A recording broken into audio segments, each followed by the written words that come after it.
कर्तव्य जब फौरन से वापस आता है तो गीतांजलि उसे हॉस्पिटल में एडमिट मिलती है। तो वह उसे बताती है। फ्लैशबैक। आज दोपहर को मैं बाजार गई थी ना, तो मनीषा मिली थी। कह रही थी कि आपकी बिजनेस स्टेबल नहीं है and all. I don't believe, but it is something you are right about. Geetanjali ने बस जनरली पूछा। कर्तव्य ने उसे मजाकिया अंदाज में कहा, तुम कैसी औरत हो? अगर मेरा बिजनेस घाटे में चल रहा होगा तो क्या तुम मुझे फिर से इसे सेटअप करने में मदद करोगी? Of course. तो यह भी कोई पूछने वाली बात है?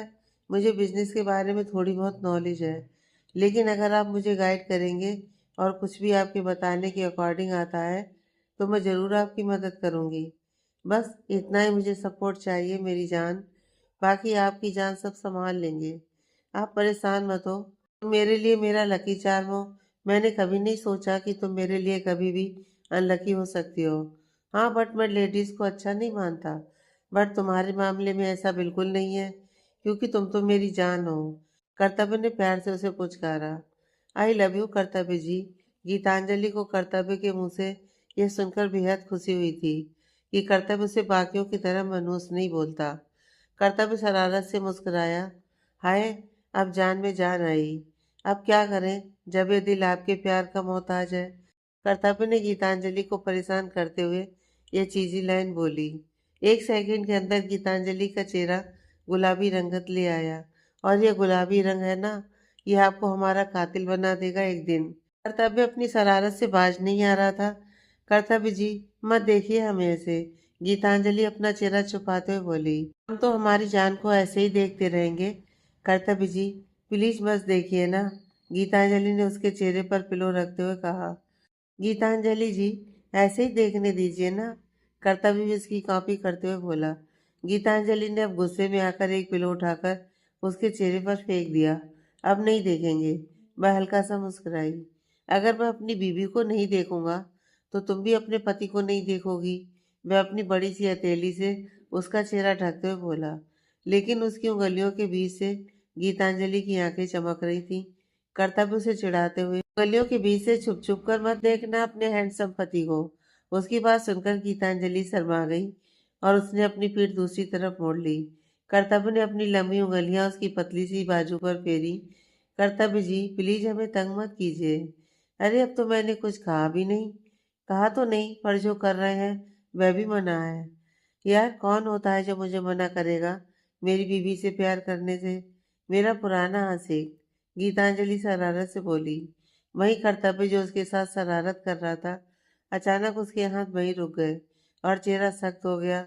आज वह मेरे ऑफिस में आया था, उसने गहरी सांस लेते हुए कहा। कौन? गीतांजलि कंफ्यूजन से बोली। तुम्हारा पुराना आशिक, कर्तव्य चिढ़कर बोला। क्यों? गीतांजलि काफी परेशान हो गई थी। कटवाने, कर्तव्य बेपरवाही से बोला। क्या कटवाने? गीतांजलि कंफ्यूज होकर बोली। Ticket to hell. क्या पूछ रही है पागल लड़की? कर्तव्य उसके गालों को दबाते हुए बोला। अपने किरस को कोई डांटता है क्या?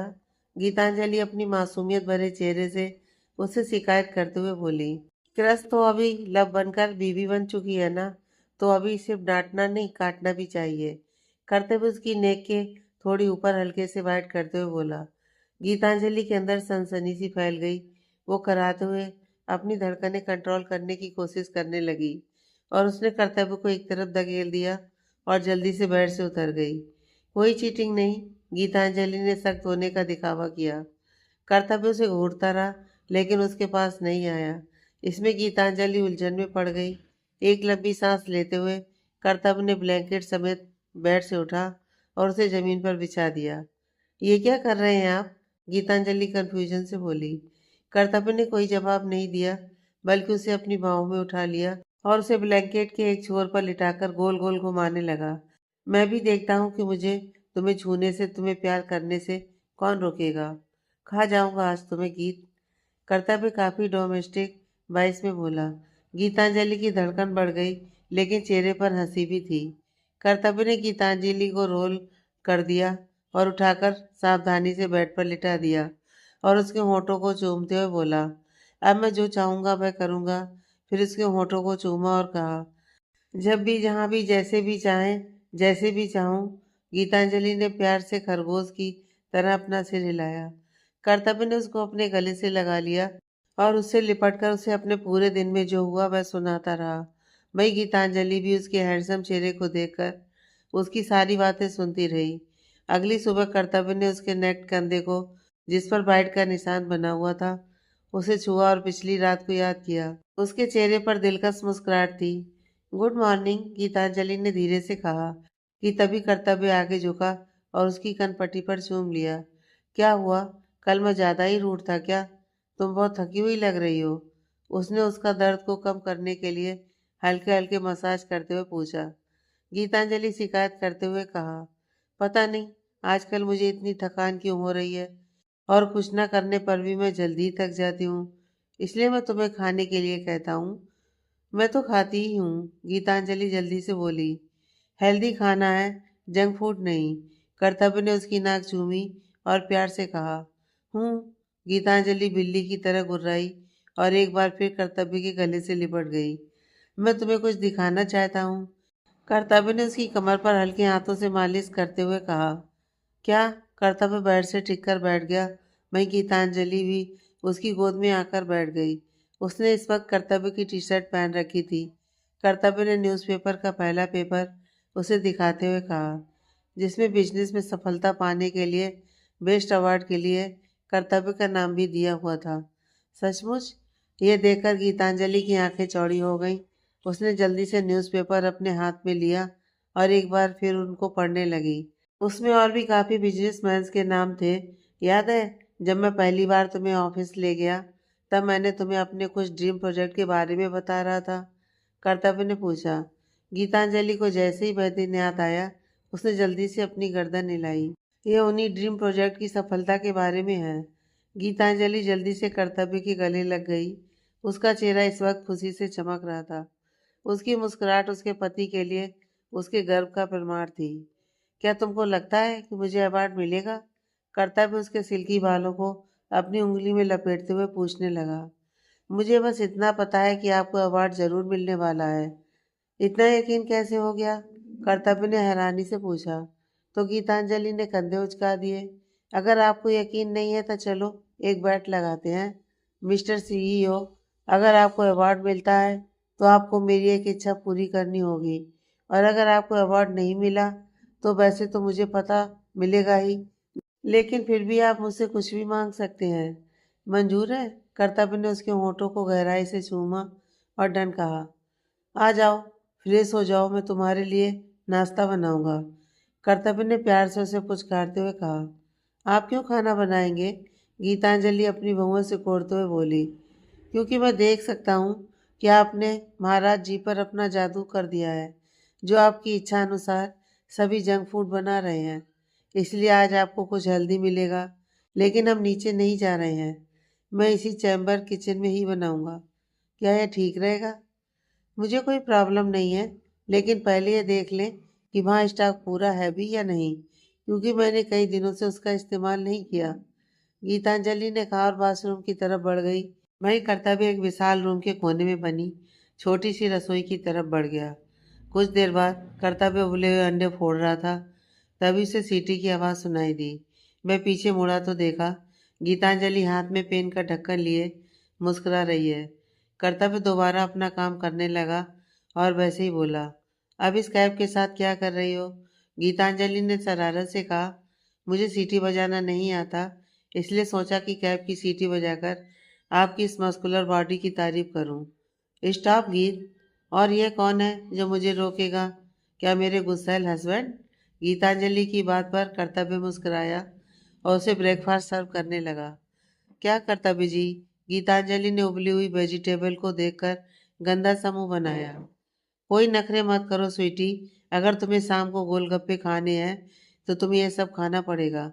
कर्तव्य की बात सुनकर गीतांजलि ने कुछ देर सोचा और फिर उस उबली हुई सब्जी को देखकर, मैं गोलगप्पे के लिए इस उबली हुई सब्जी से समझौता कर सकती हूँ। यह बोल गीतांजलि ने थम्सअप का इशारा किया और जल्दी से नाश्ता करने लगी। वैसे गीतू, तुम्हें याद है मेरी फ्लाइट दोपहर में है, मैं आज फॉरेन के लिए निकल रहा हूँ। कर्तव्य ने याद दिलाया। हाँ मुझे याद है, वो खाना खाते हुए बोली, लेकिन अचानक वह रुक गई। अरे शाम को तो मेरे गोलगप्पे का क्या होगा? हम तो शाम को गोलगप्पे खाने वाले थे ना। हाँ, हम शाम को गोलगप्पे खाएंगे, लेकिन आज शाम को नहीं। मेरे आने के बाद जो शाम होगी बेबी। आप बिल्कुल गलत कर रहे हैं कर्तव्य जी, और आपने मेरे साथ चीटिंग की है। कर्तव्य ने उसकी नाक को चूमते हुए कहा। मैं फ्रिज को अलग अलग चॉकलेट से भर दूंगा। वादा करो अपना खाना टाइम टू टाइम खाओगी, और जल्दी से नाश्ता फिनिश करो। चॉकलेट्स की बात सुनकर गीतांजलि के चेहरे पर एक अलग ही चमक आ गई। वह जल्दी जल्दी दोबारा से नाश्ता करने लगी। नाश्ता करने के बाद दोनों बैठकर काफी देर बातें करते रहे, और बाकी टाइम उन्होंने गेम खेलते हुए बिताया। जान, अब मुझे जाना होगा, कर्तव्य प्यार से बोला। हाँ, गीतांजलि उसके कोट को बेमतलब का झाड़ते हुए कहा। क्या हुआ अब अचानक से? मेरी जान दुखी दुखी सी क्यों लग रही है? कर्तव्य ने उसके चेहरे को ऊपर उठाते हुए पूछा। पहले तो मना कर दिया मैंने आपके साथ चलने से, पर अब अच्छा नहीं लग रहा। पता नहीं क्यों, बट मुझे बहुत बेचैनी सी हो रही है। बिल्कुल मन नहीं कर रहा है आपको जान देने के लिए। यह सुनते ही कर्तव्य ने गहरी सांस ली, और गीतांजलि के दोनों गालों को हल्के से दबाते हुए कहा, अगली बार तुम मना भी करोगी ना, तभी उठा कर ले जाऊंगा। फ्रीडम ऑफ चॉइस देता हूँ ना, तभी तो गलत डिसीजन लेती हो। ओए, आप कौन होते हैं मुझे फ्रीडम ऑफ चॉइस देने वाले? ये तो मुझे इंडियन गवर्नमेंट ने पहले ही दे रखा है, वाया कॉन्स्टिट्यूशन। गीतांजलि नाक फुलाते हुए बोली। अब हुई ना बात? ऐसी गीतू ही अच्छी लगती है। वो उदास वाली बिल्कुल नहीं। वह प्यार से उसके दोनों फूले हुए गाल खींचते हुए बोला। अच्छा, वह सब छोड़िए, और मुझे ये बताइए कि मेरे लिए क्या लाने वाले हैं अब वहां से? मैं खुद रिटर्न आ जाऊंगा, कि यह काफी नहीं? सच में? गीतांजलि ने अपनी नाक सिकोड़ ली। सच में? कर्तव्य ने भी वैसे ही नाक सिकोड़ ली। गीतांजलि मुंह बनाते हुए बड़बड़ाई। भी कर्तव्य भी उसकी नकल उतारने लगा। जल्दी आइएगा। I will, but you take care of yourself. Last time की तरह अगर रोना धोना हुआ ना, तब तब क्या? गीतांजलि चिढ़कर बोली। कर्तव्य उसके कान के पास झुका और फुसफुसाया। तो फिर अगर तुम मुझसे छूटने के लिए रिक्वेस्ट भी करोगी, तो भी मैं तुम्हें अपनी पकड़ से रिहा नहीं करूंगा। गीतांजलि ने अपने शर्म को काबू करने की कोशिश की, और जल्दी से सांस लेने लगी। उसके गले से आवाज निकलना बंद हो गई थी। उसके पैरों की उंगलियां आपस में सिकुड़ गईं। क्या आप मुझे किस कर सकते हैं? कुछ देर बाद गीतांजलि ने बहुत ही प्यार से पूछा। कर्तव्य के होठों पर एक हल्की सी मुस्कुराहट निकली। उसने उसके तिल को बहुत प्यार से छुआ। कर्तव्य की किस बहुत ही प्यार भरी थी, जैसे वह उसे अपने होने का एहसास दिला रहा हो। ओए मेरी जान, इस तरह रोकोगी तो सच में रुक जाऊंगा। कर्तव्य ने अपने होठों को उसके होठों के बेहद करीब करते हुए कहा। बोलते समय दोनों के होठ आपस में टकरा रहे थे। वादा करिए जल्दी आएंगे। गीतांजलि ने अपना चेहरा उसके सीने में छुपा लिया। हाँ, कर्तव्य ने उसका माथा चूमते हुए कहा। दोनों चुपचाप खड़े एक दूसरे को महसूस कर रहे थे। मैं यहीं रहकर आपका इंतजार करूंगी। कुछ दिनों बाद बहू रानी सा गीतांजलि एक मेड गीतांजलि के आगे आते हुए उसके पास आने लगी। गीतांजलि जो एक बुजुर्ग महिला और माली के साथ पौधों में पानी दे रही थी, वो भौहें उचकाकर उसकी ओर देखने लगी। क्या बात है? बहुत ही प्यार से उस मेड से पूछा। वह बहू रानी सा, आपके नाम की चिट्ठी आई है। उस मेड ने एक लेटर गीतांजलि की ओर बढ़ा दिया। गीतांजलि ने वह लेटर लिया, और भेजने वाले का नाम देखकर वह मुस्कुराई। उसने अपने हाथ में पकड़ा पानी का पाइप माली को पकड़ाया, और गार्डन की दूसरी तरफ भाग गई। लगता है कर्तव्य हुकुम सा की चिट्ठी है, गार्डनर ने मुस्कुराकर कहा। बिल्कुल हुकुम सर के अलावा बहू रानी सा के चेहरे पर यह मुस्कान कोई नहीं ला सकता, उस मेड ने प्यारी सी मुस्कुराहट के साथ कहा। वहीं दूसरी तरफ गार्डन एरिया में गीतांजलि फव्वारे के पास बैठ गई, और पहले ये चेक करने लगी कि फुहारे का पानी के कारण वह लेटर खराब ना हो। फिर उसने उस लेटर को पढ़ना शुरू किया। गीतू मेरी जान, मुझे पता है इस बार भी यही सोच रही थी ना, कि पिछली बार की तरह मैंने क्यों तुम्हें फ़ोन नहीं किया, क्योंकि मैं इस बार तुम्हें चिट्ठी लिखना चाहता था। मुझे पता है जब भी तुम्हें सासू माँ जी की याद आती है, तो उन्हें एक लेटर लिखकर उन्हें अपने मन की सारी अच्छी और बुरी बातें कह जाती हो। मैं चाहता हूँ कि आज इस चिट्ठी के साथ तुम्हारा और मेरा एक नया पल जुड़े। आज से चिट्ठी में सिर्फ शिकायत नहीं होगी माँ के साथ, बट चिट्ठी में पति के साथ प्यार भी होगा। ये हमारी बहुत अच्छी मेमोरी होगी जो हमें आते टाइम भी याद रहेंगे। मैं यहाँ ठीक से पहुँच गया हूँ, काम भी अच्छा चल रहा है और just hope to get this deal पर हो जाएगी। पर जो पार्टी है वह भी नखरे दिखा रही है शेयर परसेंटेज को लेकर। क्या बेकार की टेंशन। और तो और उसकी बेटी क्या फुल लाइन दे रही है मुझे। You won't believe, are you getting jealous? Please get jealous Geetu. मुझे तुम्हें खुद के लिए जेलस होते देखना है। मेरी जान, बहुत याद करता हूँ तुम्हें। ये लोग फैमिली रेस्टोरेंट या क्लब कहीं पर भी डिनर मीटिंग अटेंड कर लेते हैं ना, तो वहाँ पर दूसरे कपल्स को देखकर मुझे तुम्हारी बड़ी याद आती है। 20 दिसंबर और क्रिसमस, वी आर कमिंग। हम वापिस आ रहे हैं, चाहे कुछ भी हो जाए। और मैं तुम्हें 12 बजते ही एक गहरा और अग्रेसिव किस करने वाला हूँ। मैं तुम्हारा पसंदीदा फूल लेकर भी जल्दी आऊँगा। और मेरी जान, जैसा तुमने कहा था, तुम्हें डोर के पास मेरा इंतज़ार करना होगा। और एक बात, तुम्हारा ये जो तिल है ना, उसे छुपा कर रखना। चलो अभी के लिए बाय, मुझे अभी जाना है। जल्दी तुम्हें एक और लेटर लिखूंगा और फ़ोन भी करूंगा। योर हैंडसम हस्बैंड कर्तव्य, गीतांजलि सिंह चौहान। उस लेटर को पढ़कर गीतांजलि खिलखिला उठी। उसकी कोमल उंगलियों ने आखिरी स्याही से लिखे शब्दों कर्तव्य गीतांजलि सिंह चौहान को छुआ। वह मुस्कुराई और उसकी आंखों से एक आंसू की बूंद टपक पड़ी। I miss you too and the regret not going with you. Come back soon. कि गीत की जान, आपको एक गुड न्यूज़ भी तो देनी है। हम दोनों आपके आने का बेसब्री से इंतजार कर रहे हैं। गीतांजलि ने अपने पेट पर हाथ रखकर मुस्कुराते हुए कहा। भाभी माँ, आपके नाम का फ़ोन आया है। गीतांजलि ने कोर्स सिखाने वाले ड्राइवर की 12 साल की बेटी ने गीतांजलि को फ़ोन के बारे में बताया।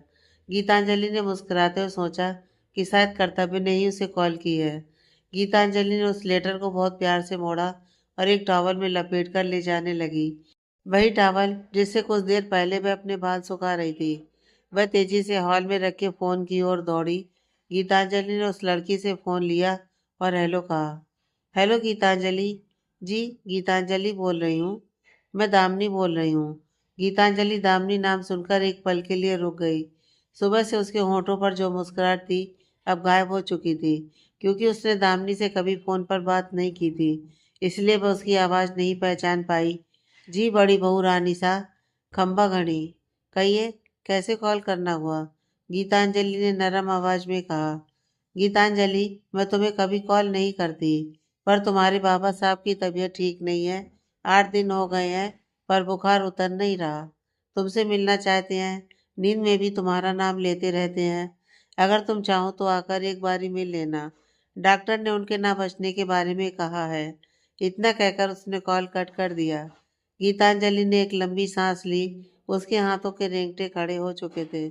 उसका दिल जोर जोर से धड़कने लगा। उसने अपनी हथेली अपने दिल पर रख ली। चाहे जो भी हुआ हो, फिर भी वही उसका पिता है। बचपन की खुशनुमा यादें उसकी आंखों के सामने घूम गईं। वह होठों को काटते हुए रोने लगी।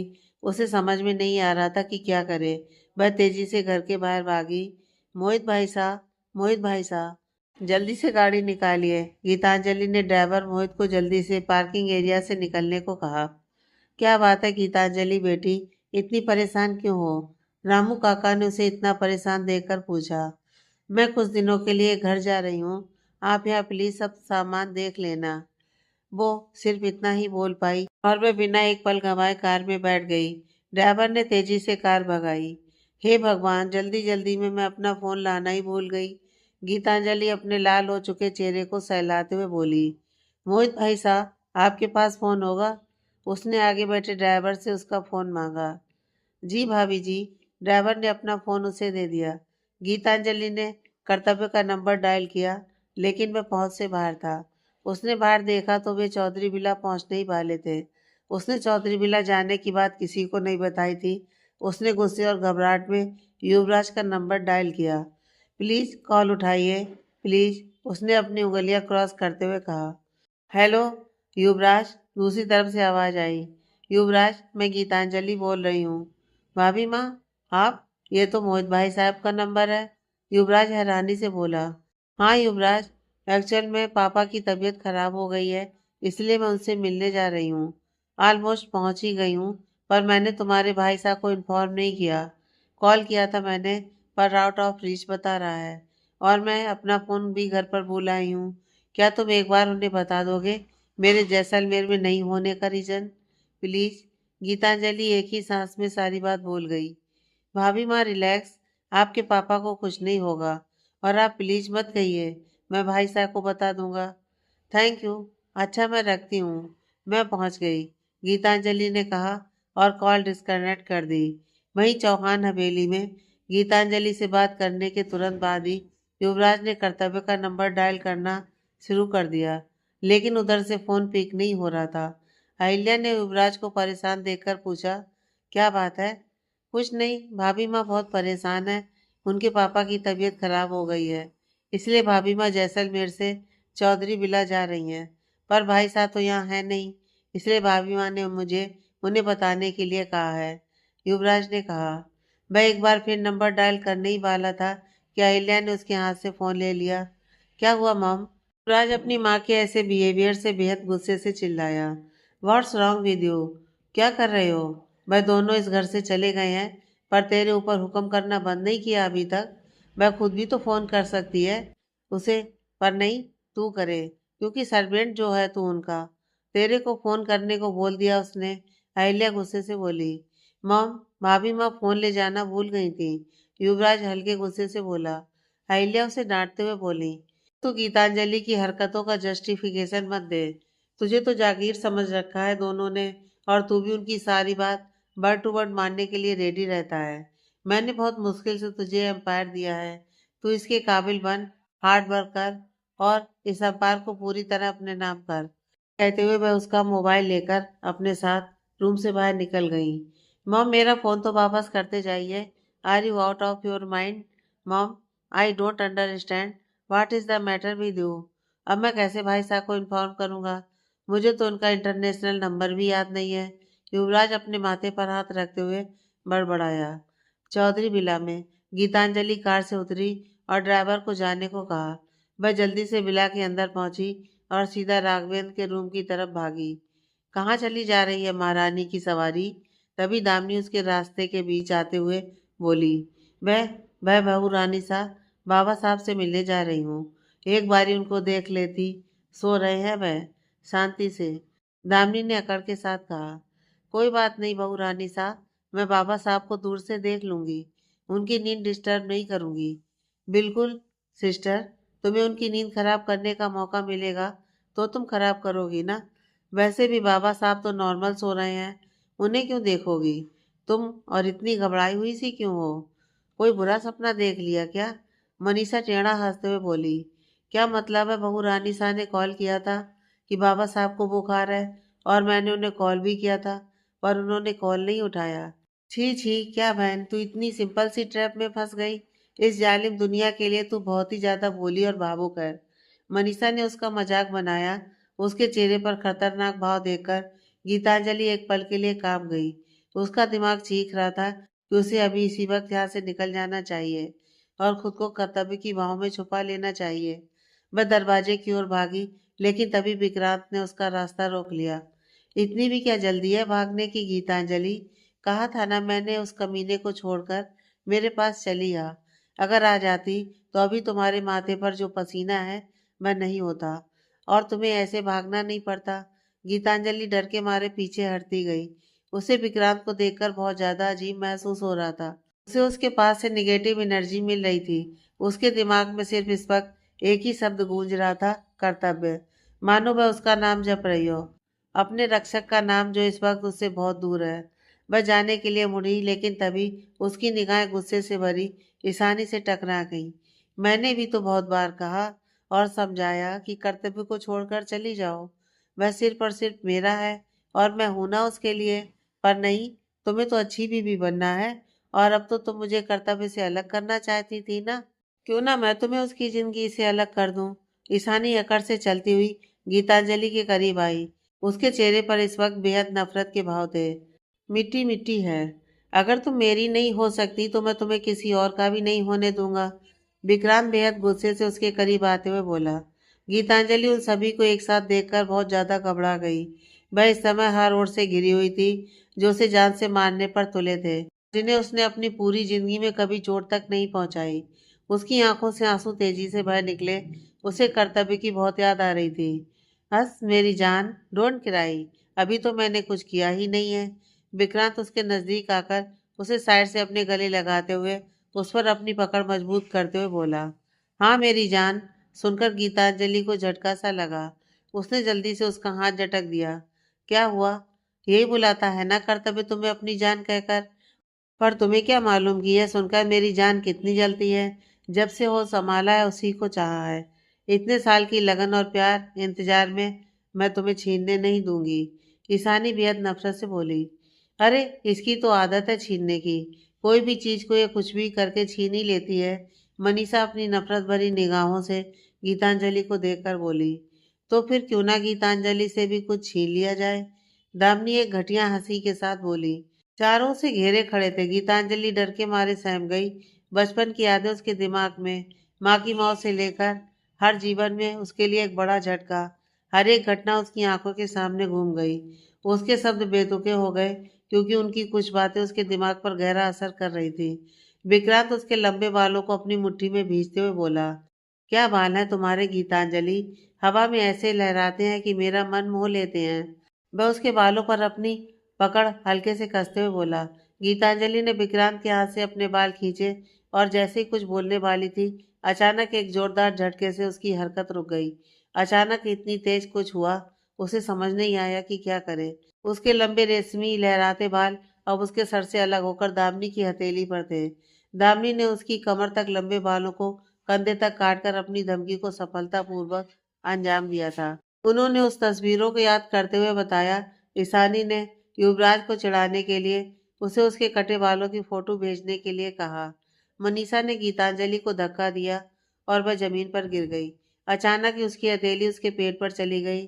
झूठ झूठ, तुम झूठ बोल रही हो। तुम प्रेग्नेंट नहीं हो। ईशानी ने जैसे ही उसके पेट पर रखे हाथ को देखा, उसकी सांसें फूलने लगीं। सूर्य की तेज किरणों और आंसुओं के कारण धुंधली हो चुकी आंखों से गीतांजलि ने उसे देखा। मैंने कुछ पूछा है, क्या तुम प्रेग्नेंट हो? ईशानी ने गीतांजलि के जबड़े को बहुत कसकर पकड़ा और अपने दांत पीसते हुए बोली। गीतांजलि दर्द से कसमसाती हुई, आ यू ब्लडी बेशरम कहीं की, शर्म नहीं आई? हाँ जानती थी ना मैं कर्तव्य से प्यार करती हूँ, इसके बाद भी ये सब। ईशानी बेहद गुस्से से उसके गाल पर थप्पड़ मारते हुए बोली। गीतांजलि डर के मारे पीछे हट गई। उसकी पीठ विक्रांत के पैरों से टकरा गई। उसने पीछे मुड़कर उसे देखा। विक्रांत गीतांजलि के चेहरे के बेहद करीब आकर बैठ गया। उसकी सांसें तेज चल रही थी। उसे इतना डर लग रहा था कि वह अपनी जान की भीख तक नहीं मांग पा रही थी। उसका दिमाग भी उसके हाथ पैर की तरह सुन्न हो गया था। उसके दिमाग पर कई बातें चल रही थी, लेकिन मन एक ही बात पुकार रहा था, कर्तव्य। इस बच्चे को जाना होगा। तुम्हारे अंदर ये बच्चा नहीं होना चाहिए था। कर्तव्य का तो बिल्कुल नहीं। गलत किया तुमने। इस गलती की सजा सिर्फ तुम्हें नहीं, इस बच्चे को भी मिलेगी। विक्रांत बेहद गुस्से से गीतांजलि को घूरते हुए बोला।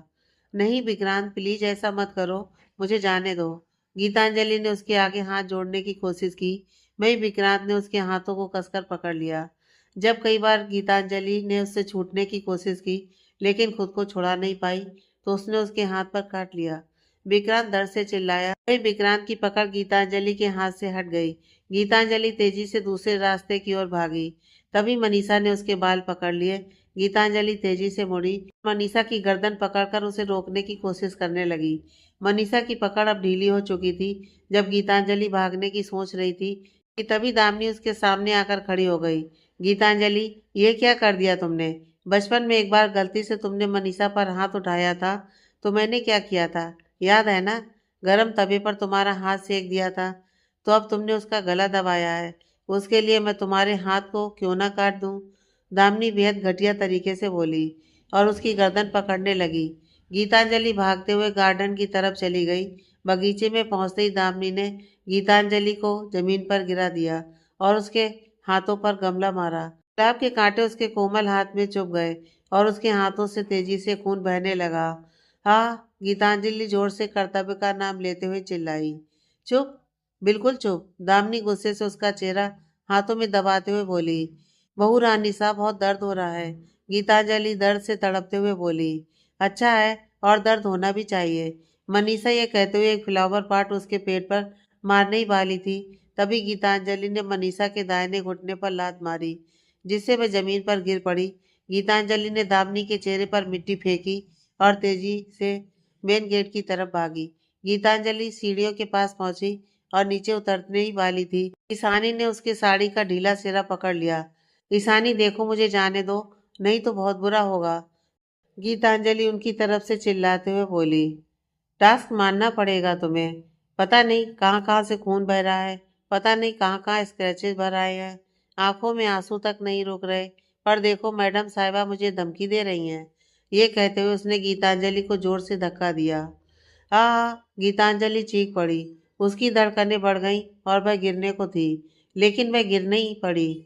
उसने पीछे मुड़कर देखा और पाया कि वह अभी भी हवा में लटकी हुई है। उसने अपना सिर आगे की ओर घुमाया और देखा कि विक्रांत उसकी कलाई पकड़े हुए है, जिससे वह सीढ़ियों पर गिरने से बच गई। तुमसे प्यार करता था गीतांजलि, तुमने बहुत सी चिट्ठी लिखी, मैंने तुम्हारी हर चिट्ठी का जवाब दिया, पर तुम तक मेरी चिट्ठी कभी नहीं पहुंच पाई। मनीषा और दामिनी आंटी ने जानबूझकर तुम तक मेरी चिट्ठी पहुंचने ही नहीं दी। तुम्हारे नाम की झूठी चिट्ठी लिखा करती थी मनीषा मुझे, तो मैंने वैसे ही बिहेव किया तुम्हारे साथ, जैसे मुझे बताया गया था सालों से। पर अफसोस सब झूठ निकला। जब तक मुझे यह सच्चाई पता चली तब तक देर हो चुकी थी। पहले मनीषा को देखकर मैं थोड़ा बहक गया था, पर तुम्हारे शादी वाले दिन जब मैंने तुम्हें देखा तब मेरी चाहत मेरे कंट्रोल से बाहर हो गई। तब जब मैं चाहता था कि तुम मेरी ज़िंदगी से चली जाओ तब तो चली गई, पर अब मैं चाहता हूँ कि तुम मेरी ज़िंदगी में वापस आ जाओ। लेकिन अब तुम वापस क्यों नहीं आ रही? यह कहते हुए उसके चेहरे पर बेहिसाब गुस्सा था। उसने अपने हाथ में पकड़ी उसकी नाजुक सी कलाई को अचानक छोड़ दिया। गीतांजलि किसी चीज़ का सहारा लेने की कोशिश की, खुद को पकड़ना चाहा, लेकिन उसे कोई सहारा नहीं मिला। उसकी आंखें फटी की फटी रह गईं। वो तीसरी सीढ़ी पर गिरी। कमर और उसके पेट पर काफ़ी चोट लग गई। अचानक उसे एहसास हुआ कि उसका खून निकल रहा है। उसे यकीन हो गया था कि वह खुद को बचाने में पूरी तरह असफल हो गई है। उसका शरीर दर्द से तड़प रहा था। वह अपनी उंगलियां भी नहीं उठाना चाहती थी। उसे बहुत दर्द हो रहा था। गीत धीरे धीरे पलकें झुका रही थी। उसकी सांस हर बीते वक्त के साथ धीमी होती जा रही थी। मारो इसे, मनीषा ने कहा। सही कह रही हो मनीषा, मारो उसे, नहीं तो ये हमें जीने नहीं देगी, दामिनी भी अपनी बेटी का साथ देते हुए बोली। इसका गला घोटकर इसको पास वाली वीरान हवेली में फेंक देते हैं। ईशानी ने उन्हें प्लान बताया। मैं अपने प्यार का गला तो नहीं घोट सकता, विक्रांत बीच में बोला। किसी को कोई गला घोटने की जरूरत नहीं है, और अब प्लान में कुछ चेंजेस हैं। दामिनी, तुम कॉल करो युवराज को और कहो कि गीतांजलि जैसलमेर से निकली और रास्ते में उसका एक्सीडेंट हो गया और अब वह अस्पताल में है। लीलावती वहां आते हुए बोली। उसके चेहरे पर घटिया मुस्कुराहट थी। पर क्यों मॉम, क्या यह अच्छा आइडिया नहीं है कि वह मर जाए? ईशानी ने नाराजगी जताते हुए कहा। लीलावती ने ईशानी को घूर कर देखा। जब मैं कहती हूँ कर्तव्य मेरा बच्चा है तो मैं दिल से कहती हूँ, कोई माने या ना माने, मैंने कर्तव्य को बचपन से पाला है। मैंने उसे ओंकार से दूर कर दिया ताकि वह मेरे करीब आए, और अब अगर गीतांजलि में उसकी जान बसती है तो हमें उसको ऐसे नहीं मारना चाहिए। हमारा काम तो वैसे भी हो चुका है। हमें सिर्फ गीतांजलि के मन में हमारे लिए डर चाहिए था, और देखो अब इसकी हालत। इसके चेहरे को देखकर आप पता चल रहा है कि हमसे कितनी ज्यादा डर चुकी है। गीतांजलि को जबड़े से पकड़ते हुए, और तुम गीतांजलि मेरी बात कान खोल कर सुन लो, दोबारा तुमने कुछ भी चालाकी करने की जरूरत की तो तुम्हारा हाल इससे भी कई गुना बढ़ा। यह कहते उसने एक घटिया मुस्कुराहट के साथ उसके पेट को देखा। सभी के चेहरे पर घटिया मुस्कुराहट कायम थी। लगभग आधे घंटे बाद गीतांजलि को अस्पताल में एडमिट कराया गया। जब तक बाकी फैमिली मेंबर्स वहां नहीं आए तब तक ये सभी गीतांजलि को दूर से ही देखते रहे। Flashback and. वहीं कर्तव्य के मास्टर रूम के अंदर गीतांजलि ने इन कुछ दिनों में जो कुछ भी हुआ उसे सब बताया। वहीं कर्तव्य बस शांति से उसकी बात सुन रहा था। उसने गीतांजलि का चेहरा ऊपर उठाते हुए उसकी आंखों में देखकर कहा, डॉक्टर ने किसी को भी तुम्हारे प्रेगनेंसी की बात नहीं बताई है। गीतांजलि उदासी से, बच्चे की इतनी बड़ी खुशखबरी तो मैं पहले आपको ही बताना चाहती थी, तो उसके जाने का दुख भी तो मुझे ही आपको देना चाहिए ना। उसने अपनी आंखें ऊपर उठाकर कर्तव्य की आंखों में देखा, जिसकी आंखें इस वक्त पूरी लाल थीं, जैसे उसकी आंखों में खून जमा हो गया हो। प्यार से गीतांजलि के माथे को चूमा और कहा, तुम्हें अभी रेस्ट करना चाहिए, मैं थोड़ी देर में आऊँगा। ये कहते उसने गीतांजलि को बहुत आराम से बेड पर लिटा दिया और जैसे ही जाने लगा, तभी गीतांजलि ने उसकी लास्ट वाली उंगली को कसकर पकड़ लिया। कर्तव्य को जैसे ही रियलाइज हुआ तो उसने गीतांजलि की तरफ देखा। गीतांजलि ने डरते हुए कहा, I don't want to lose you. मेरी जिंदगी की सिर्फ एक ही इच्छा है, एक छोटा सा प्यारा परिवार और ढेर सारा प्यार। वाट एवर यू वांट, मैं रोकूंगी नहीं, but please don't leave me. मुझे अकेला जितना डर नहीं लगता, उससे ज्यादा अकेलेपन से डर लगता है, उसने आंखों में नमी लिए कहा। इस वक्त दोनों की आंखों से आंसू निकल रहे थे। कर्तव्य ने नीचे झुककर उसे गले लगाया। वह उसके गले से लगकर काफी समय तक रोती रही। वही कर्तव्य भी मन ही मन रो रहा था, लेकिन उसने बाहर से खुद को सख्त बना रखा था। मार दिया मेरे बच्चे को, कर्तव्य जी, मार दिया उन्होंने। मैंने कहा मुझे जाने देने के लिए बहुत कोशिश की भी, बट उन्होंने नहीं छोड़ा। उन्होंने मेरे इस मासूम से बच्चे को मार दिया। सॉरी, मैं आपके बच्चे को नहीं बचा पाई। सॉरी, मैं तुम दोनों को नहीं बचा पाया। मुझे माफ कर दो गीत, प्लीज मुझे माफ कर दो। कर्तव्य उसके दोनों हाथ पकड़कर कांपती आवाज में बोला और गीतांजलि को कसकर अपने गले से लगा लिया। कुछ समय बाद कर्तव्य अपनी पंचिंग बैग के सामने खड़ा था। उसने अपने ग्लव्स पहने और लगातार 20 मिनट तक उस पंचिंग बैग पर मुक्के मारने लगा। कुछ देर बाद वह खिड़की के पास जाकर खड़ा हुआ और बाहर देखते हुए बोला, आज तक सबने सिर्फ इस कर्तव्य चौहान सिंह को देखा है, लेकिन अब उन्हें इस मुखौटे के पीछे छुपे असली शैतान को दिखाने का समय आ गया है। उसने एक सिगरेट जलाई और उसके कस भरने लगा और आंखों से उसने एक बहुत ही खतरनाक मुस्कुराहट बिखेरी। सिगरेट के बट को कुचलकर वह अपने रूम की तरफ बढ़ गया। उसने देखा गीतांजलि गहरी नींद में सो रही है। वह उसके पास बैठा और उसके बालों को प्यार से हाथ फेरने लगा। गीतांजलि उसकी ओर मुड़ी तो वह चौंक गया। उसने कर्तव्य को हल्की सी मुस्कुराहट दी, एक ऐसी मुस्कुराहट जो उसकी आंखों और दिल से नहीं थी। कर्तव्य ने उसकी ठोड़ी को हल्के से सहलाया और उस पर किस किया। जिन लोगों ने तुम्हारी ये हालत की है, उनको अब मैं नरक के दर्शन करवाऊंगा। तुम खुद उनको तड़पते हुए देखोगी। ये तुमसे कर्तव्य गीतांजलि चौहान का वादा है। कर्तव्य ने उसके माथे पर एक लाइट किस करते हुए प्रॉमिस किया। गीतांजलि ने आंखें बंद की और एक बार फिर उसकी आंखों से आंसू बहने लगे। उसने अपना निचला ओठ दांतों में दबा लिया, जिससे वह अपने आंसू रोक सके। मैं आज बहुत रोई और अब नहीं रोना चाहती। अच्छा बताइए, आपने सिगरेट पी है ना? मुझे इसकी स्मेल आ रही है। उसने उस पर सिगरेट पीने का आरोप लगाया। मैंने नहीं पी है, कर्तव्य झूठ बोला और उसके पास ही ब्लैंकेट में छुप गया। झूठ? आपने पी है। अगर मैं झूठा हूं तो झूठे की पत्नी हो। उसने लाइट बंद की और मुड़ गया। मैं क्यों झूठी हुई? आपने पी है। कर्तव्य ने गीतांजलि की ओर अपना चेहरा घुमाया। मुझे खुद को किस करने दो और फिर बताओ कि मैंने सिगरेट पी है या नहीं। हमेशा बहाने ढूंढते रहते हैं किस करने के। गीतांजलि शर्माते हुए बोली, अरे थारो पति हूँ, मने बहाने ढूंढने की जरूरत नहीं। वह उसके गाल को प्यार से सहलाते हुए बोला। दोनों एक दूसरे से लिपट कर सो गए, वो नई सुबह का इंतजार करते हुए, जो शायद उनके लिए खुशियां लेकर आए या दुख। राठौर इंडस्ट्री। अभिमन्यु अपने डेस्क पर रखे डील्स के पेपर्स को चेक कर रहा था, जबकि विक्रांत अभिमान के सामने बैठा अजीब नजरों से उसे देख रहा था। विक्रांत ने अपनी निगाहें अभिमान से हटाकर दूसरी तरफ घुमाई तो अनुबंध की मुस्कुराहट को देखकर उसे डर महसूस हुआ। विक्रांत ने डर से फिर अपनी निगाहें अभियान पर डाली, जिसका चेहरा गंभीर था, लेकिन उसकी तीखी निगाहें भी उसे अजीब एहसास करा रही थी, जिससे विक्रांत अपनी चेयर पर और असहज हो गया। वह समझ नहीं पा रहा था कि किस पर नजर रखे। सभी लोग बहुत ही भयानक लग रहे थे, जिससे उसके लिए अपना आत्मविश्वास बनाए रखना मुश्किल हो गया। आखिरकार उसकी नज़र अभिमन्यु से मिली, जो उसे थोड़ा कम दबंग लगा। अभिमन्यु ने फाइल बंद की और विक्रांत की तरफ देखकर मुस्कुराया। मिस्टर विक्रांत, अभिमन्यु ने कहा। जी मिस्टर राजपूत, विक्रांत अपनी चेयर को डेस्क के और थोड़े करीब खींचते हुए कहा। मैंने आपके पेपर चेक किए। आपका बिजनेस प्रोजेक्ट मुझे ठीक ठाक लगा। हम साथ मिलकर काम कर सकते हैं, लेकिन अभिमान की एक शर्त है जिसे आपको मानना होगा। अगर आप इस डील का कुछ फायदा उठाना चाहते हैं तो। डील सुनकर विक्रांत कंफ्यूज हो गया। उसे यकीन नहीं हो रहा था कि ये लोग उसे अपना बिजनेस पार्टनर बनाने के लिए तैयार है। हाँ, लेकिन पहले आपको शर्त को मानना पड़ेगा। अब मनु ने उसे शर्त वाली बात याद दिलाई। हाँ, शर्त वाली क्या बात है अभिमान? विक्रांत ने जल्दी से पूछा। अभियान ने अपनी बहुएं ऊपर उठाई और विक्रांत को अजीब नजरों से घूरते हुए बोला। अभिमान। विक्रांत को अब रियलाइज हुआ कि उसने क्या कहा। वह मेरा मतलब है मिस्टर राठौर। कंडीशन क्या है? अभिमान ने एक गहरी सांस ली। उसकी नजरें कुछ अजीब सी थीं। उसने कोई जवाब नहीं दिया।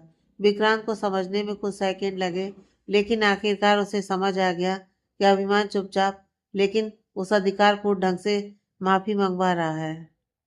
करना मिस्टर राठौर, आपको आपके नाम से बुलाने के लिए। ऐसा दोबारा नहीं होगा। विक्रांत ने जल्दी से माफी मांगी। माफी में कुछ मजा नहीं आया। क्यों? अभी माफी के साथ ही साथ कुछ पनिशमेंट मिल जाए तो बात में बात है। अभिमन्यु ने काफी इंटरेस्ट के साथ कहा। विक्रांत, जो अब तक अभिमन्यु को बाकी सभी से अच्छा समझ रहा था, उसकी बात सुनकर हैरान हो गया। मिस्टर राजपूत, विक्रांत पनिशमेंट की बात से बहुत ज्यादा डर गया। अभी तो सिर्फ पार्टनर बनने की बात करी है, यह डायरेक्ट फर्स्ट नाम बेसिक पर आ गया। कल को जब पार्टनर बन जाओगे तब तो ये निकनेम बेसिक पर आ जाएगा फिर। अब मनु ने विक्रांत को घूर कर कहा। नहीं नहीं mister Rathore, I am sorry mister Rajput, ऐसा कुछ नहीं है। मैं तो वह विक्रांत अभी बोल ही रहा था कि तभी अभियान ने उसकी बात में ही काटते हुए कहा। तो अप्रूव करो, तुम्हें यह साबित करना होगा कि तुम हमारे पार्टनर बनने के लायक हो। अब तुम सोच रहे होगे कि कैसे साबित करूं।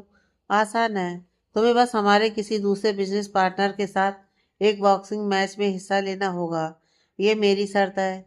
सजा क्या होगी फिर? अभिमन्यु एक बार फिर तपाक से बोला। अभियान मुस्कुराया और अनुबंध की ओर देखा, जो अब तक चुपचाप उन सभी की बातें सुन रहा था। पनिशमेंट कुछ यूं होगी कि पहले के राउंड में विक्रांत ना खुद को डिफेंड करेगा और ना ही अटैक करेगा, सिर्फ पार्टिसिपेट करेगा। अनुबंध चेहरे पर तिरछी मुस्कुराहट लिए बोला। मतलब कि ये सिर्फ पिटेगा? अभिमन्यु चेहरे पर चमक लिए बोला। उसने विक्रांत की ओर देखा, जिसके चेहरे पर कंफ्यूजन और डर साफ दिखाई दे रहा था। अभिमान आगे बोला। पर यह पिटेगा क्यों? क्योंकि इन्हें 50% की पार्टनरशिप जो मिल रही है, जिससे कर्तव्य के इक्वल बन जाएगा। नाम, फेमस, रिस्पेक्ट, सोशल स्टेचर में सब कर्तव्य की बराबरी में आ जाएगा। और हो सकता है कि कर्तव्य से भी आगे निकल जाए और बिजनेस के सारे रिकॉर्ड तोड़ दे। बहुत सारे रिस्क होंगे हमारे इसके लिए, तो इसे 50% प्रॉफिट भी होगा। प्लान जीरो मार्क का मार्केट रिस्क, इसके लिए अगर इतनी सी पनिशमेंट अप्रूव करनी भी पड़े तो इसे करनी चाहिए ना। अनुबंध चेहरे पर घमंड के साथ बोला। वहीं अभिमन्यु विक्रांत के चेहरे के भाव को बहुत गौर से देख रहा था और इसलिए उसने विक्रांत के अगले क्वेश्चन का सही अनुमान लगा लिया। यही सोच रहे हो ना कि कर्तव्य तो हमारा दोस्त है, फिर हम ऐसा क्यों कर रहे हैं? तुम्हारी हेल्प करने का आइडिया अनुबंध का है। अब तो बिजनेस में सब तुम्हें अपना पार्टनर बना रहे हैं, उसमें कर्तव्य के कोई रिक्वायरमेंट नहीं है। तुम्हारे और कर्तव्य की लड़ाई से हमें कोई फर्क नहीं पड़ता, पर हाँ, तुम इस बिजनेस के प्रॉफिट को यूज करके कर्तव्य के बाकी बिजनेस को भी पीछे छोड़ सकते हो। ओ सिट, ये नहीं बोलना था जो मैंने अभी बातें बोली हैं। उन बातों को भूल जाओ। अगर तुम्हें पार्टनरशिप को एक्सेप्ट करना चाहते हो तो तुम्हें यह करना होगा। और भूल जाओ जो मैंने अभी कहा, प्रॉफिट या कर्तव्य के बिजनेस की बात। अब मनु चेहरे पर गिल्टी भाव लिए बोला। वही विक्रांत मुस्कुराया, यह सोचकर कि अब उसका पलड़ा भारी है। एक तो 50% की पार्टनरशिप का सौदा और दूसरा अभिमन्यु की यह सोच कि इस मुनाफे से वह कर्तव्य के दूसरे बिजनेस को बर्बाद कर देगा। उसका दिन इससे बेहतर नहीं हो सकता है। मैच कब है मिस्टर राजपूत? विक्रांत ने बड़ी सी मुस्कुराहट के साथ कहा। अभिमन्यु ने मुस्कुराते हुए जवाब दिया। मैं तुमको मेल कर दूंगा मिस्टर विक्रांत। विक्रांत ने सर हिलाया और जाने के लिए उठ गया। दरवाजे के पास अनुबंध खड़ा था। विक्रांत ने जाने के लिए दरवाजा खोला तो अनुबंध थोड़ा नीचे उसके कान के पास झुक गया। पनिशमेंट के बाद बहुत मजा आने वाला है। विक्रांत उसकी बात के पीछे छिपी धमकी को समझ नहीं पाया और उसे हल्के में ले लिया और गर्व से मुस्कुराते हुए उसने कहा, जरूर मिस्टर रघुवंशी, बहुत जल्द मिलते हैं। जैसे ही विक्रांत चला गया, अनुबंध ने हंसते हुए अभिमन्यु के चेहरे को देखा, जिसके चेहरे पर नफरत के भाव थे। क्या एक्टिंग है अभिमन्यु, तुम एक ऑस्कर अवार्ड के हकदार हो। अनुबंध ने हंसते हुए कहा। दोनों भाई बहन फ्री टाइम में यह प्रैक्टिस करते थे। दोनों के दोनों ड्रामेबाज हैं। अभिमान ने उस पर कमेंट किया। और आप क्या कहते हैं मिस्टर मैनिपुलेटर? अभिमन्यु ने पलटकर जवाब दिया। अभियान ने कंधे उठाते हुए कहा। इतने अच्छे ड्रामा के लिए थैंक यू। अनुबंध ने सिगरेट जलाया और लाइटर अभिमान की ओर उछाला। अभिमान ने सिगरेट जला ली। अब मनु ने कर्तव्य को पुकारा कि भी काम हो गया, इट्स बार टाइम। कुछ समय बाद कर्तव्य ने फोन कट किया और चौधरी बिला की डोरबेल बजाई। कुछ मिनट बाद मनीषा ने थोड़ा सा दरवाजा खोला और अपने सामने खड़े कर्तव्य को देखा। वही कर्तव्य अंदर एक नज़र देखा जहाँ दामिनी सोफे पर बैठी ग्रीन टी पी रही थी। अरे जमाई सा! कर्तव्य को दरवाजे पर खड़ा देखकर दामिनी काउच से खड़ी हो गई। घड़ी खम्मा सासू माँ। कर्तव्य ने हाथ जोड़कर उसका अभिवादन किया और उसे एक प्यारी सी मुस्कुराहट दी। मनीषा और दामिनी दोनों ही कर्तव्य के इस तरह के बिहेव से सदमे में थीं। वह गीतांजलि के साथ किए गए अत्याचारों के खिलाफ कर्तव्य से किसी खतरे या दुश्मनी की आशंका कर रहे थे, लेकिन उसके सामने तो कुछ और ही हो रहा था। मनीषा ने दामिनी की ओर देखा और उन्हें लगा कि शायद गीतांजलि ने कर्तव्य को उनके बारे में कुछ नहीं बताया होगा। अरे अंदर चलिए ना जमाई साहब। दामिनी ने कर्तव्य से उसके घर के अंदर आने को कहा। घर में आप दोनों के अलावा कोई नहीं है? कर्तव्य ने घर को पूरी तरह से खाली देखकर कहा। नहीं जीजू साहब, पर मैट्स वगैरह हैं, सिर्फ बाबा साहब बाहर गए हुए हैं। क्या बात है? मनीषा ने कर्तव्य को प्यार भरी नजरों से देखते हुए कहा। कर्तव्य ने एक नज़र पूरे घर को देखा जहाँ पर कुछ सर्वेंट घूम रहे थे। कर्तव्य ने हल्की सी मुस्कुराहट के साथ कहा, miss you, if you don't mind, क्या आप दोनों मुझे गीतांजलि के रूम में लेकर चल सकते हैं? उसके कमरे में कुछ ऐसी चीज़ें हैं जो गीतांजलि ने मुझे लेने के लिए कहा है। वो ना उसकी तबीयत ठीक नहीं है, तो इसलिए मुझे ही अकेले आना पड़ा। कोई खतरा ना भांपते हुए दोनों ने सहमति से अपना सिर हिलाया और कर्तव्य को अपने पीछे आने को कहा। पहले दामिनी और मनीषा दोनों ही कमरे में दाखिल हुए। उनके पीछे कर्तव्य भी था। यही है जमाईसा गीतांजलि का कमरा। वैसे आपको क्या चाहिए? दामिनी ने फेक मुस्कुराहट के साथ कहा। कर्तव्य एक टेढ़ी मुस्कुराहट के साथ बोला। बदला। उसकी आंखें अचानक काले रंग में बदल गईं। सॉरी, मुझे समझ नहीं आया, मनीषा कंफ्यूज होकर बोली। ब्रूनो ट्रॉफी, कर्तव्य चिल्लाया और कुछ ही सेकंड में उसके हमलावर आ पहुंचे। दोनों ही बहुत ज्यादा भयानक लग रहे थे। उनकी आंखें खून की भूख से चमक रही थीं। कर्तव्य उनके बराबर में बैठ गया और बोला, ब्रूनो ट्रॉफी, दामिनी सासू माँ और मेरी प्यारी साली साहिबा मनीषा से मिलो। यही वह कमरा है जहाँ इस माँ बेटी की जोड़ी ने मेरी गीतू को बहुत परेशान किया है। अब भी गीत की हालत का सारा क्रेडिट इस माँ बेटी को जाता है। तो अब बारी है तुम दोनों की, इस बदले की। पूरी जान लगाकर इनको काटो। ब्रूनो ट्रॉफी की लाल आंखें देख दामिनी और मनीषा पहले ही कांप चुकी थी। अचानक कर्तव्य जोर से चिल्लाया, गो, और दोनों मनीषा और दामिनी पर टूट पड़े। उनके चीखने चिल्लाने की आवाज़ पूरे विला में गूंज उठी। उनके चिल्लाने की आवाज़ कर्तव्य को अंदर तक सुकून दे रही थी। कर्तव्य का मन अब थोड़ा शांत हो गया। टूने ने दामिनी को बुरी तरह से काट डाला। ट्रॉफी ने भी मनीषा को अपने नुकीले पंजों से नाखून मारे। दोनों ने अपने नाखून से उनके पूरे शरीर को खरोंच डाला। उनके कपड़ों पर खून के धब्बे देखे जा चुके थे। कर्तव्य मुस्कुराते हुए रूम से बाहर निकल गया, लेकिन बिला से निकलते ही उसकी मुलाकात राघवेंद्र चौधरी से हुई, जो फिलहाल अभी अपने काम से लौटा था। दोनों की नजरें मिली और एक तरफ सवालों से तो दूसरी तरफ आत्मविश्वास से। अचानक चीखों, रोने और भौंकने की आवाज़ सुनकर राघवेंद्र समझ गया कि अंदर क्या हो रहा है। वहीं बिना किसी परेशानी के कर्तव्य बिला से बाहर निकल गया। वहीं राघवेंद्र ने भी उसे कुछ नहीं कहा। राघवेंद्र ने इधर उधर देखा तो पाया सारे सर्वेंट ऊपर गीतांजलि के रूम की तरफ देख रहे हैं, जहाँ से चीखने चिल्लाने की आवाज़ बिला में गूंज रही थी, लेकिन किसी की हिम्मत नहीं हुई ऊपर जाने की। राघवेंद्र ने एक गहरी सांस ली और कहा, आज तक इस बिला ने गीतांजलि की चीखें सुनी है और दीवारों ने उसके दर्द को नजरअंदाज किया था। आज ये बिला माँ बेटी की चीखें सुनेगा और सभी ध्यान से सुनेंगे। वह फिर अपने नौकर को देखकर बोला, मुझे एक अदरक वाली चाय पिलाओ। सभी नौकरों ने दोबारा से अपना काम शुरू कर दिया, जबकि राघवेंद्र बिना उस रूम की तरफ गए अपने रूम की तरफ बढ़ गया। रात के समय कर्तव्य जी, आप कहाँ जा रहे हैं? गीतांजलि ने कर्तव्य से कहा। कर्तव्य ने अपने जूते की लेस को बांधते हुए बस ऊपर देखा। वह गीतांजलि के पास गया, जो दरवाजे के पास टिककर खड़ी थी। कर्तव्य ने प्यार से उसका चेहरा सहलाते हुए कहा, मैं किसी की जिंदगी के साथ मौत का खेल खेलने जा रहा हूँ। उसका जवाब सुनकर गीतांजलि ने जल्दी से उसकी जैकेट को पकड़ लिया। आप ठीक रहना, गीतांजलि हकलाते हुए बोली, लेकिन शब्दों में आशाजनक जवाब था। उसकी आंखें चिंता से भर गई थीं। आप सेफ रहना, गीतांजलि खुद को शांत करते हुए बोली। गीतू, मेरी जान, मैं सही सलामत लौट आऊंगा, ज्यादा टेंशन मत लो। कर्तव्य प्यार से उसके माथे को चूमते हुए बोला। उस दिन मीरा से बात कर रही थी तो पता चला आप आपके दोस्तों के साथ कितने भयंकर भयंकर खेल खेलते हैं। बस आप कुछ भी करो, बट अपने आप को सेफ रखो। आपको आना होगा, मुझे आपके बिना नींद नहीं आएगी।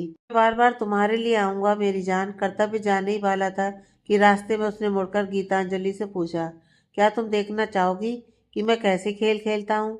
गीतांजलि ने दीवार पर टंगी घड़ी की ओर देखा तो जो उसे 10 बजे का टाइम दिखा रही थी। उसने कंधे उचकाते हुए कहा, मेरे पास फिलहाल तो करने को कुछ नहीं है, मैं भी देखने चलती हूँ। यहाँ इतना अंधेरा क्यों है? अभिन्या ने पूछा। बेसमेंट है इसलिए, अनुबंध ने उसकी बात का जवाब दिया। अनुबंध, मुझे कुछ दिखाई नहीं दे रहा, अभिन्या ने अंधेरे में इधर उधर देखते हुए कहा। अनुबंध सरकास्टिक वे में हंसा। तुम्हें तो अंधेरे में रहने की आदत है, फिर तुम्हें अंधेरे से दिक्कत कैसे हो सकती है? उसके जवाब में अभिन्या चुप हो गई, लेकिन वह अनुबंध की आस्तीन पकड़े हुए आसपास देखती रही। अनुबंध अभिन्या की बेचैनी महसूस कर सकता था, लेकिन उसने उसे दिलासा देने के लिए कुछ नहीं किया। आज सिर्फ विक्रांत की ही नहीं, अभिन्या की भी सजा का दिन था। अनुबंध को साफ पता था कि वह हिंसा को पसंद नहीं करती, वह लड़ाई झगड़े से बहुत डरती है। फिर भी वह उसे यह दिखाने के लिए यहाँ लाया था ताकि उसके मन में जो डर है उससे अभिन्या लड़े। कर्तव्य भी गीतांजलि के साथ जल्दी ही उन सबके पास पहुंच गया।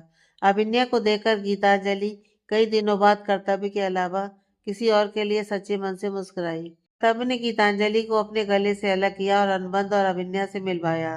तो मिलिए पावरफुल राजा और प्यारी सी प्रिंसेस से, कर्तव्य ने मुस्कुराते हुए कहा।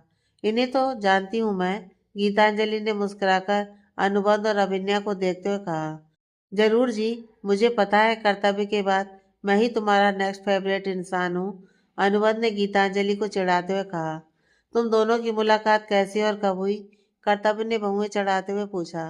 पार्टी में की भी यार, तुझे यकीन नहीं होगा कि तेरी बीवी का पहला सवाल क्या था, अनुबंध ने गीतांजलि को छेड़ते हुए कहा।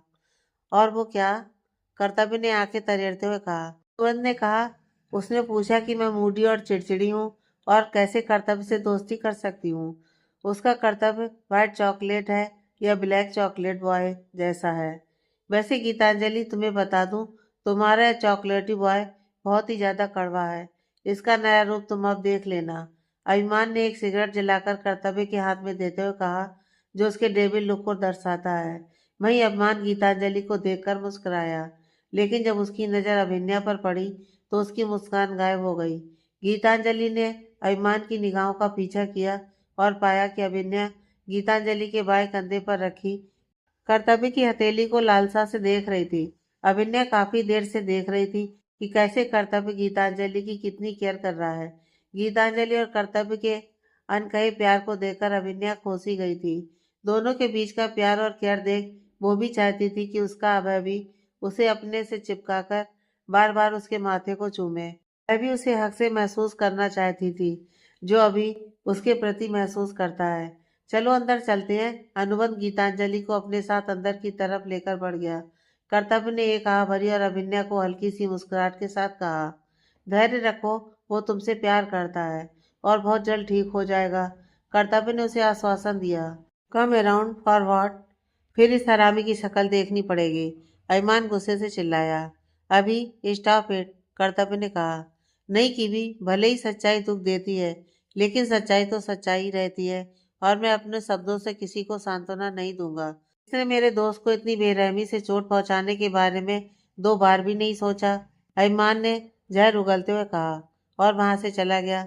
कर्तव्य अभिमान के पास जाकर हल्की सी मुस्कुराहट के साथ बोला, अभी वक्त लगता है कुछ बिखरी हुई चीजों को संभालने में, धीरे धीरे समय के साथ साथ सब संभल जाएगा। अभिमान चिढ़ते हुए उसे देखने लगा। उसके चुप होते ही अभिन्या बोली, बिखरी हुई चीजें संभाली जाती हैं भाई साहब, पर टूटी हुई चीजों का क्या? कर्तव्य ने अभिन्या की ठोड़ी पकड़कर उसका चेहरा ऊपर उठाया और उसकी चमकदार आंखों में गहराई से देखा। अब अभिन्या सिसकने लगी थी। बहुत दुख होता है भाई साहब, मैं मजबूत होने का दिखावा करती हूँ, चाहे कुछ भी हो जाए, सब कुछ सहने की। लेकिन मुझसे नहीं हो पाता। मेरी मदद कीजिए भाई साहब। Little one, don't cry. जब हमें पता होता है कि चीज़ टूट चुकी है तो उसे जोड़ने की कोशिश करके समय बर्बाद नहीं करना चाहिए। अपना समय वहाँ से हटाओ। आप हमेशा से ही हर इंटेलिजेंट हैं, अभिन्या ने अपने आंसू पोंछते हुए कहा। और तुम हमेशा की तरह चतुर हो। अभिमान ने बिना अभिन्या की तरफ देखे ही उसे ताना मारा। उसने कर्तव्य को अपने साथ अंदर खींच लिया। वहीं अभिन्या भी चुपचाप उन दोनों के पीछे चली गई। मर्सिडीज के अंदर भाभी माँ ने अपना बच्चा खो दिया। सिया ऐसी भी क्या दुश्मनी, इस बात की जलन थी उनको कि एक मासूम बच्चे को मार डाला। युवराज बहुत गुस्से से स्टीयरिंग व्हील को पकड़े हुए चिल्लाया। युवी, शांत हो जाओ प्लीज। सिया ने युवराज को शांत करने की कोशिश की। उसने अपनी जिंदगी में युवराज को इतने गुस्से में कभी नहीं देखा था। शांत हो जाऊं मैं सिया? जिस तरह से भाई भाभी माँ के साथ हुई घटना का वर्णन कर रहे थे वह बहुत ही दर्दनाक था। केवल यह सुनकर मैं इतना सहम गया था कि भाभी माँ के बारे में सोचो, जिन्होंने वास्तव में वह सब सहा। और उन पत्थर दिल इंसानों के बारे में सोचो, जिनको ऐसा करने से पहले जरा भी हिचकिचाहट नहीं दिखाई। अरे एक बार तो मैं माफ कर भी देता यह सोचकर कि उन्हें पता नहीं था, लेकिन लोगों को पता होने के बाद भी कि वह प्रेग्नेंट है, उसके बाद भी उन्हें मारा। युवराज बेहद गुस्से से बोला। सारा गुस्सा उन लोगों पर क्यों उतार रहे हो? गलती जिन जिन लोगों ने करी है उन सबको सजा मिलनी चाहिए ना। फिर तो ये सिर्फ उनके लिए ही स्पेशलिटी क्यों? क्या मतलब है तुम्हारा? युवराज कंफ्यूज होकर बोला। मेरा मतलब साफ है यूबी, तुम्हारी मॉम भी इसमें शामिल है। अगर वह चाहती तो तुम्हें भाभी माँ के साथ भेज सकती थी, पर उन्होंने वैसा नहीं किया। किस बात की दुश्मनी? किस बात का इतना ईगो ने कि उन्होंने तुम्हें जाने नहीं दिया? किस बात का इतना गुस्सा कि कर्तव्य भाई साहब से कंपनी की पोजीशन छीनने के बाद भी उनकी लालसा कम नहीं हो रही? किस बात की इतनी जलन कि कर्तव्य भाई साहब और गीतांजलि माँ को एक आंख भी नहीं देखती? अब सजा पूरी बराबरी की होनी चाहिए। सिया इस बार आंखों में गुस्सा लिए बोली। युवराज ने गहरी सांस ली और उसकी बातों को गहराई से समझा और अपने अगले कदम के बारे में सोचने लगा। आगे की कहानी नेक्स्ट पार्ट में।